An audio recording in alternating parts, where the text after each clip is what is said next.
Sisu waterfall, where the snow is melting into music. कहाँ है ये खूबसूरत जगह? तो आइए मेरे साथ, मैं आपको ले चलती हूँ हिमाचल प्रदेश में लाहौल वैली के छोटे से गांव सिसु में, जहाँ ये सिसु वाटरफॉल है। तो सबसे पहले हमें मनाली से लाहौल तक का खूबसूरत सफ़र तय करना था। मनाली से सिर्फ 1 या 1.5 घंटे का रास्ता था और जो हमें ये अटल टनल पार करके लाहौल पहुंचाने वाला था।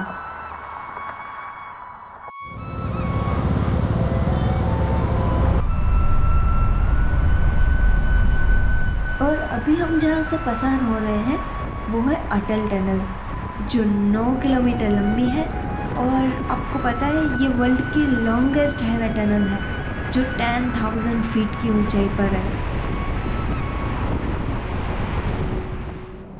अटल टनल का नॉर्थ पोर्टल पार करके हम जहाँ पहुँचे, मानो यह दुनिया कुछ अलग ही थी, जन्नत थी यहाँ के लैंडस्केप में मनाली से बहुत ज़्यादा फर्क था। यहाँ के पहाड़ कुछ ज़्यादा ऊंचे थे और बर्फ़ से ढके हुए थे। मनाली में अभी समर में इतनी ज़्यादा बर्फ़ नहीं रही, लेकिन लाहौल में अभी भी बर्फ़ है। और हाँ, पहली बात कि यहाँ बहुत ज़्यादा ठंड लग रही थी। तो आइए मैं आपको एक ऐसी खूबसूरत जगह पे ले जाती हूँ जो हमारे लिए मानो कि घर था 1 वीक के लिए। तो ये है हमारी camp site, glacier view camp, जो लाहौल में एक गांव है गोंदला, वहाँ पे ही थी। ये कैंप साइट का सिर्फ सराउंडिंग देखो, वाओ! ये नज़ारे देख के मानो कि मेरा दिल थम सा गया था। मतलब बेसिकली ये जगह का नाम इसी तरह से रखा गया है कि जो ग्लेशियर दिख रहा है यहाँ से, ग्लेशियर व्यू कैंप। और वो देखो यहाँ पे छोटा सा झरना भी है, दिख रहा है वो बीच में छोटा सा, कितना खूबसूरत है। यहाँ डाइनिंग एरिया तो था ही, लेकिन हमें तो पहाड़ों वाली वाइब्स चाहिए थी ना, तो हमने यही पहाड़ के सामने बैठ के लंच लिया। ये जगह इतनी खूबसूरत थी कि मानो आप इसे देखते देखते पूरा दिन गुजार दे। मुझे तो लग रहा था कि ये यहाँ मुझे पहले 1 दिन रहना है, बाद में कहीं और जगह पे घूमने जाऊंगी। लेकिन चलो, अभी हम सिसु वाटरफॉल जा ही रहे। अभी तो ये जगह से मेरा दिल नहीं भरा था और हम दूसरे नज़ारे को देखने निकल पड़े। आप अगर सिसु जा रहे हैं ना, तो रास्ते में ये नज़ारा देखना मत भूलिएगा, जहाँ दोनों तरफ पेड़ हैं और सामने बर्फीली चोटियाँ हैं। अब हम सिसु वाटरफॉल के काफ़ी नज़दीक आ चुके थे। हमें आवाज़ सुनाई दे रही थी उसकी, दूर से हमें उसकी झलक दिख रही थी। उसके पास जाने की तलब अब और ज़्यादा बढ़ रही थी। लेकिन किसी खूबसूरती को पाने के लिए थोड़ी मेहनत तो लगेगी ना।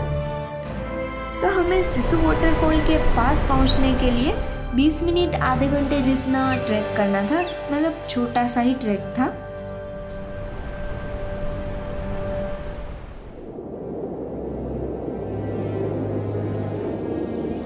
यहाँ की ठंडी हवाओं में सुकून की महक थी, मानो कि ये झरने हमें पहाड़ों की कहानियाँ कहने की तलब में बह रहे थे।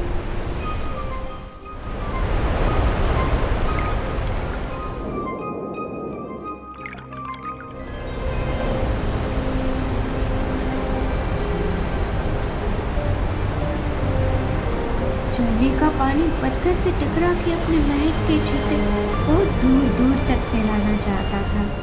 यहाँ खिले हुए रंग बिरंगी फूल भी झरने की खुशी की गवाही दे रहे थे। दिल कर रहा था कि यहाँ बैठ के कुदरत की ये बेनमून खूबसूरती में खो जाऊं और वहाँ मैं खुद से मिलूं, जो कहीं खो सी गई थी, कहीं भविष्य की चिंता में, कहीं लोगों की भीड़ में।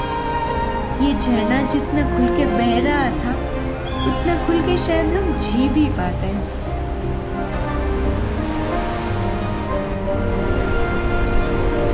अब वक्त था ये जगह को अलविदा कहने का।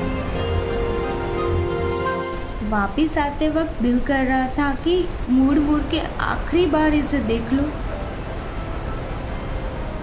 और हम पार्किंग की ओर वापिस आ गए, जहां हमें ये जनाब मिले, पूरे बालों से ढंके हुए। देखो उसकी आंखें भी दिख रही है नहीं दिख रही है ऐसा लग रहा है।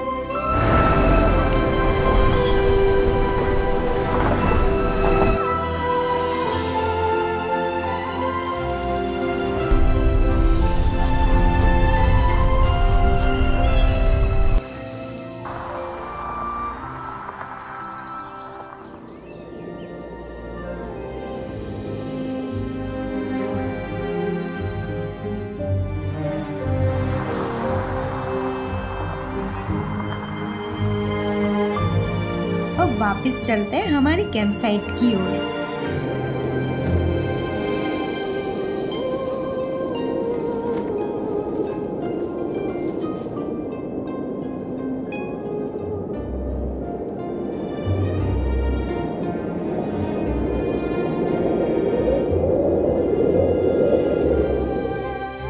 शाम हो चुकी थी और ढलती शाम के साथ यहाँ ठंड की मात्रा भी बहुत ज़्यादा बढ़ रही थी। और हाँ, अगर आप यहाँ आने की प्लानिंग कर रहे हो ना तो साथ में 2 जैकेट लाना ही, क्योंकि यहाँ शाम में और रात में बहुत ज़्यादा ठंड होती है।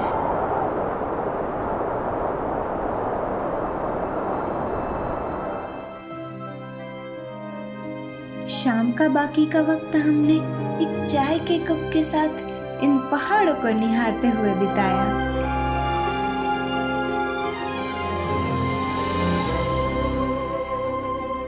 पहाड़ों में शाम कुछ अलग ही होती है, मानो कि सुकून हवाओं में घुलसा जाता है। और ये पहाड़ हमसे कह रहे थे कि कुछ रंग प्यार के ऐसे भी। आज के लिए बस इतना ही। इंतजार करना, अभी तो लाहौल की बहुत सी जगह आपको दिखानी है, बहुत सी कहानियाँ आपको सुनानी है, लेकिन वो हम मिलेंगे दूसरे एपिसोड में। तब तक के लिए stay tuned and do subscribe to my channel.